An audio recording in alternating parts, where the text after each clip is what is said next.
In this pod, we'll look at Nazi aims and policies towards the young. In particular, we'll focus upon the Hitler Youth and the Band of German Maidens, which was also known as the League of German Girls. German youth were very important to Adolf Hitler and the Nazi Party. They represented the future generation of Nazis, and their loyalty would secure the 1,000-year Reich. This term was used to refer to Hitler's belief that his government, the Third Reich, would last 1,000 years. To accomplish this, it was vital that the young were indoctrinated and conditioned to be submissive to the Nazi Party. This was, in part, achieved through youth movements. Youth groups existed within German culture prior to the rise of the Nazi Party. This meant that the groups offered by the Nazi Party were not met with skepticism. The Hitler Youth was set up in the 1920s. By 1933, when Hitler was appointed Chancellor of Germany, its membership stood at 100,000. Hitler later abolished all non-Nazi youth movements. This meant that only Nazi-approved groups were offered to children. These groups fell under the command of the Reich youth leader, Baldur von Schirach, though individually they were organised at regional level by adult leaders.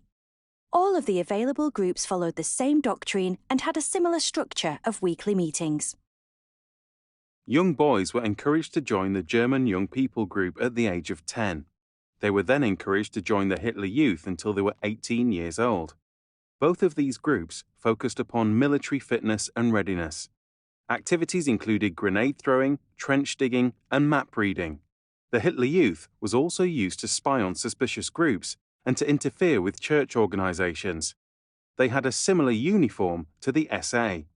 This style of dress and the use of rankings clearly linked the group to the military. Girls were encouraged to join the League of Young Girls when they were 10 years old. At 13, they were transferred to the Band of German Maidens. Fitness was still a large focus in the group, but girls were encouraged to learn domestic roles rather than military exercises. This included learning to cook and making a bed.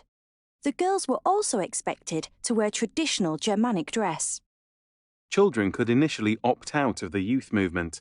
However, in 1936, it was given the same status as school and became compulsory. Children who did not attend were targeted through their parents, who were unable to secure promotions unless their child was a member. By 1939, over 8 million children were members. At the outbreak of the Second World War, youth movements quickly became involved. Girls were expected to raise money and collect donations of items such as clothing.